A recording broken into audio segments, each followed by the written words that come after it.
जो अपनी जो आज दुकानें तोड़े अतिक्रम में, आप इसके लिए कुछ कहाँ गए थे क्या, कोर्ट वगैरह? सर मेरे को कोई किस्म की नोटिस नहीं है। ये जो मेरी दुकान यहाँ पर इन्होंने तोड़े, ये बोलते कि डीपी प्लान के अंदर है, अतिक्रमण के अंदर है, कोई किस्म की नोटिस नहीं दी है। इसके बावजूद भी इन्होंने मेरी दुकान को तोड़ दी है।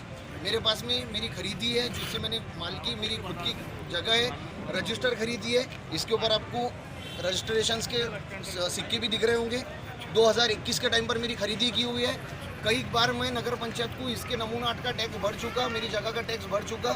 अगर ये जगह अतिक्रमण की रहती थी तो ये मेरी खरीदी कहाँ से होती थी, और मैं इसका टैक्स ही मेरे से कौन सी चीज़ का वसूल रहे थे। जो मैंने खरीदी किया, तो ये खरीदी किस बात की उन्होंने फिर? तो ये आपने खरीदी कहाँ, किससे लिए थे आपने, जो लिए तो खरीदी तो? ये ज़मीन मैंने एक पर्सन से लिया था।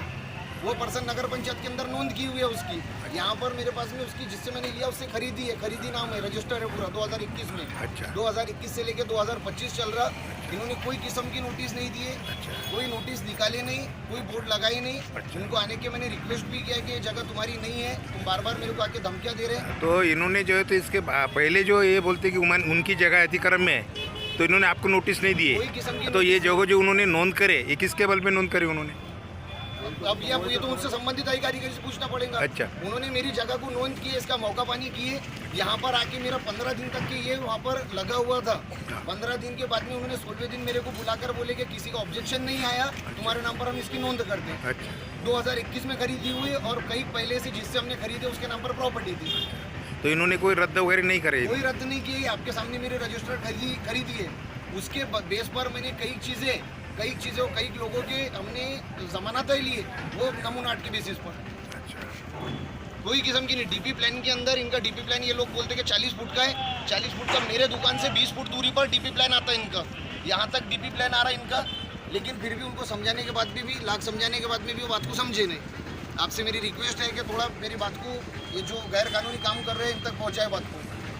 ठीक है। हो सकता बाकी दूसरे और दुकानें बाकी है जो अतिक्रमण के नाम पर अभी भी छोड़ी हुई है, उनको भी बोला गया कि तुम्हारी अतिक्रमण में है, लेकिन उनकी दुकान को तोड़ा नहीं गया। हो सकता है कि मैं यहाँ पर अल्पसंख्यक समाज से आता, माइनॉरिटी समाज से आता, मेरे को दबाने के लिए ये बात इन्होंने की होंगी। ऐसा हो सकता है बाटलाटी में आज अपुली बेस पर मेरी दुकान तोड़ी गई। हो सकता है कि मैं अल्पसंख्यक हूँ, ये वजह से मेरी इन्होंने दुकान तोड़े। और मैं आपसे रिक्वेस्ट चाहता कि ये मेरी बात को, जितने भी ये कानूनी लोग हैं, इन तक बात को पहुँचाओ। और इन्होंने कुछ पुलिस प्रोटेक्शन भी इनको दी गई, बिना गैर कानूनी प्रोटेक्शन है, कोई तरीके की उनको नहीं चाहिए थी। बिना नोटिस के जब उन्होंने तोड़े तो इनको प्रोटेक्शन नहीं होनी चाहिए थी। इन्होंने मेरे को रेहाना खातून के नाम की एक नोटिस देनी चाहिए।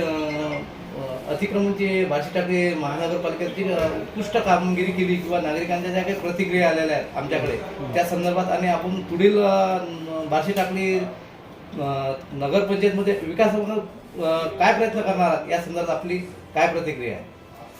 माझा सध्या अतिरिक्त प्रभार म्हणून बार्शी टाकळी इथे अपॉइंटमेंट झाली आहे. सध्या मुख्य रस्ते जे पण आहेत ते मोकळे करण्याचं आपण सुरुवातीला ठरवलं आहे. त्या अनुषंगाने आपण जे मुख्य रस्ते आहेत बार्शी टाकळीचे, ते सर्व नव्याने प्रस्तावित करतो आणि त्याचं काम करतो आहे. सर्व मुख्य रस्त्यावर मोठ्या प्रमाणात अतिक्रमण झालेलं आहे.